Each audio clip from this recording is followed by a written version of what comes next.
അപ്പോൾ നെക്സ്റ്റ് നമ്മൾ നോക്കാൻ പോകുന്നത് write any 4 postulates of Werner's coordination theory. First postulate എന്ന് പറയുന്നത് every metal has 2 types of valencies. എല്ലാ മെറ്റൽസിനും 2 ടൈപ്പ് വാലൻസി ഉണ്ടാകും.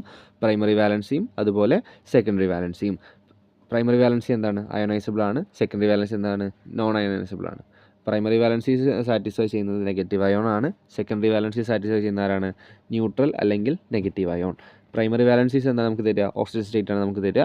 സെക്കൻഡറി വാലൻസി എന്താ തരിക? കോർഡിനേഷൻ കോമ്പൗണ്ട് ആണ് തരിക. ഇനി CnH3 എന്തുകൊണ്ടാണ് ഡയമാഗ്നറ്റിക് കോംപ്ലക്സ് ഉണ്ടാക്കുന്നത്? അതുപോലെ COF6 3- എന്തുകൊണ്ടാണ് പാരാമാഗ്നറ്റിക് കോംപ്ലക്സ് ഉണ്ടാക്കുന്നത്? അതാണ് നമ്മൾ ചോദിച്ചുള്ളത്. Question number 82. അപ്പോൾ CnH3 എന്താണ്? Is an inner orbital complex with D2sp3 hybridisation. അതെന്താണ്?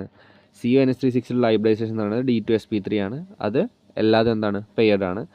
അതുകൊണ്ട് എല്ലാതും പെയർഡ് ആയത് കാരണം അത് ഡയമാഗ്നറ്റിക്. COF6 3- എന്ന് പറയുന്നത് ഔട്ടർ ഓർബിറ്റൽ കോംപ്ലക്സ് ആണ്. അതിൻ്റെ ഹൈബ്രിഡൈസേഷൻ എന്ന് പറയുന്നത് sp3d2 ആണ്.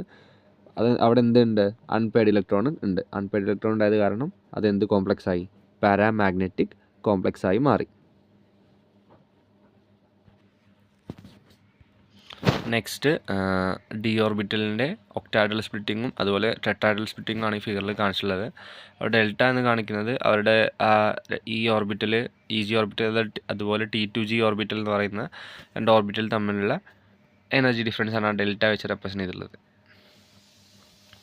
അപ്പോൾ ഇത് നമ്മൾ എന്ത് ചെയ്യണം? വരച്ച് തന്നെ പഠിക്കുക. എക്സാംസിനൊക്കെ ചിലപ്പോൾ ചോദിച്ച് കണ്ടിട്ടുണ്ട്. അപ്പോൾ എന്ത് ചെയ്യുക? വരച്ച് തന്നെ പഠിക്കണം ഇതൊക്കെ.